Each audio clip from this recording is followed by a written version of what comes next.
Hey loves, it's Britt, and it's been a while since I've done a video like this. Today I wanted to talk about what I feel are the most difficult synastry aspects to have. Now, of course, this may vary person to person, but these are the ones that I feel are the most difficult. So the first one is moons that are in hard aspect to each other, or to a lesser extent, moons that are in incompatible elements. So when you don't share the same or a similar moon sign energy with someone, it can be very difficult to understand their emotional reactions and responses to things that are mostly going on completely, unconscious, right? Like, this isn't thought, this is just very instinctual emotional selves, and also our inner child. So if we have moons square to each other, moons quincunx to each other or in conjunct to each other, and to a lesser extent, moons opposing each other, although that can actually be quite good.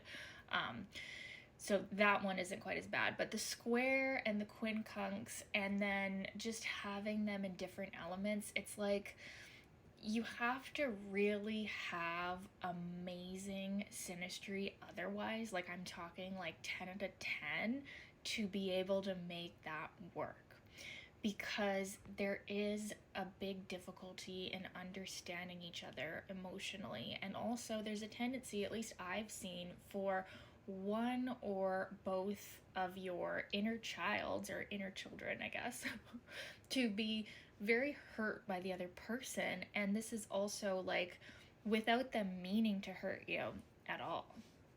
So the next one might be kind of surprising, but when there are too many quincunxes or inconjuncts in the synastry, I feel like that can be extremely difficult, because it's like two people that are like aliens to each other. Like, there's less understanding with the quincunx aspect than even the square.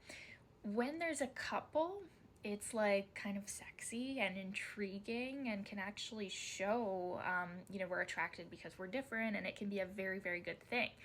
When there is like too many, so I don't know, maybe like more than 5 or 10, I don't even know if that's possible, like it would be rare, but when there's like a lot of quincunxes in the synastry, I feel like that is a really hard thing to deal with. You have to be like a super evolved person to be able to handle that type of energy in a relationship.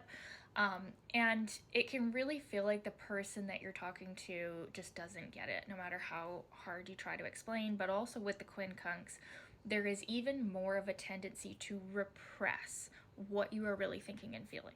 So when things get repressed, then eventually at a later date, they, burst out of you, and it ends up leading to, a lot of hurt feelings.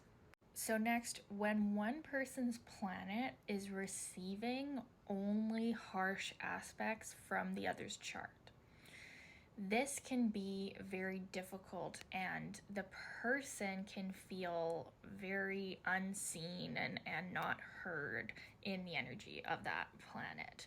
So that can feel very isolating, and you don't want to be in a relationship where you feel alone, where you feel like you can't connect on that level, especially if it's like, the sun, the moon, Venus, like even Mercury, any of the planets really.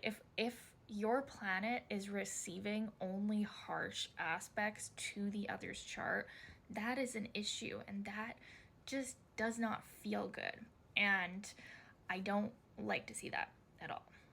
So next, when there's too many squares to Saturn, Uranus, Neptune, or Pluto, and it doesn't have to be all of those, like even just one, like if like Sun, Moon, Mercury, Venus are all square Saturn or something like that, that is not a very nice feeling either. That is very, very frustrating. And the person, like if it's Saturn, for example, can just feel totally judged and criticized. We can handle one or maybe even two squares that are harsh from someone's outer planets like this. Jupiter's another story. Jupiter can be okay. But yeah, too many is quite harsh, and it's like, why do you want to put yourself through that? Now, of course, there's always going to be exceptions, but those aspects or those aspect configurations are, to me, the most difficult to have in Synastry.